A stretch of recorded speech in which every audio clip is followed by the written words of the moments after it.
It was the early hours of August 30, 2013, when California Highway Patrol officers discovered a vehicle lying wrecked at the bottom of a steep embankment near Castaic Lake, north of Los Angeles. The Toyota Highlander was empty. Its rear window had been kicked out from the inside. The airbags had deployed. Scattered inside were a cell phone, a wallet, and a laptop, all left untouched. But the driver, 19-year-old Bryce David Laspisa, was gone, and he hasn't been seen since. 12 years later, his disappearance remains one of the most baffling mysteries in California's history. A mystery filled with strange behavior, chilling coincidences, and theories that stretch from the ordinary to the unthinkable. This is the story of Bryce Laspisa.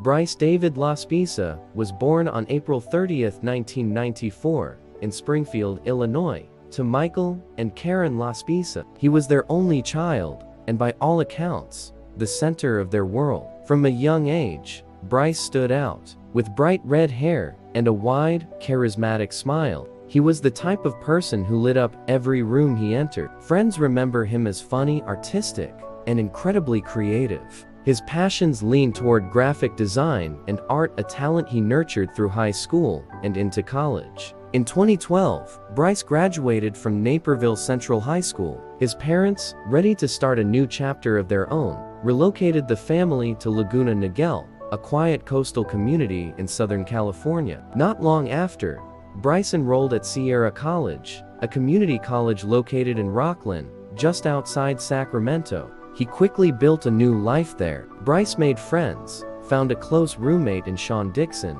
and began dating a fellow student named Kim Sly. To everyone around him, Bryce seemed happy, healthy, and thriving. But just a year later, in the final days of August 2013, something in Bryce's life began to unravel. Roommate Sean was the first to notice. That summer, Bryce began drinking more heavily than usual, bottles of liquor consumed late into the night.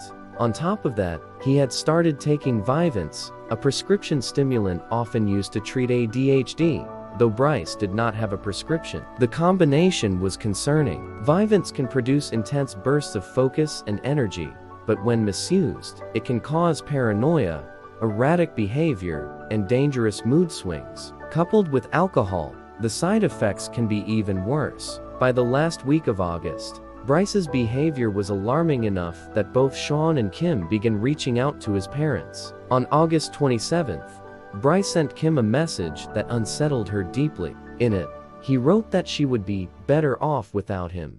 The same evening, he turned to Sean and, almost out of nowhere, poured out what sounded like a goodbye. "I love you, bro. Seriously, you are the best person I've ever met. You saved my soul." The next day, Bryce began giving away his belongings. He handed Sean his Xbox console and even gifted him a pair of diamond earrings his mother had given him.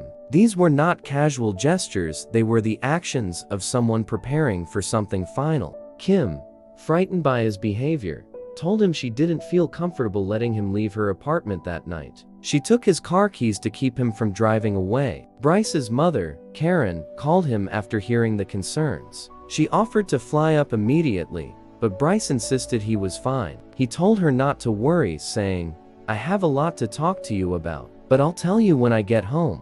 After some time, Kim reluctantly gave his keys back. At 11:30 p.m., Bryce left her apartment. He told her he was driving back to his own place, but he didn't go back to his apartment.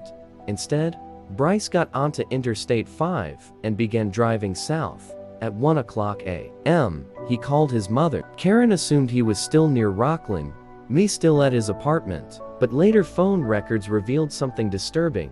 Bryce was already an hour south of Sierra College, driving further and further away from where he should have been. By the next morning, his parents expected him home in Laguna Niguel, but Bryce wasn't there. At 9 a.m. on August 29th, nearly 10 hours after leaving Kim's apartment, Bryce's car ran out of gas in a town called Buttonwillow, about 350 miles south of Rocklin. Stranded, he called for roadside assistance. A man named Christian, who worked for a local company, delivered fuel to Bryce. Nothing seemed overly strange at the time, but just a few hours later, Christian would be called back to find Bryce still sitting in the exact same spot. Worried, Bryce's parents called the mechanic themselves. Christian checked again and found that Bryce hadn't moved. He had just been sitting in his car for hours. At this point, Karen and Michael were frantic.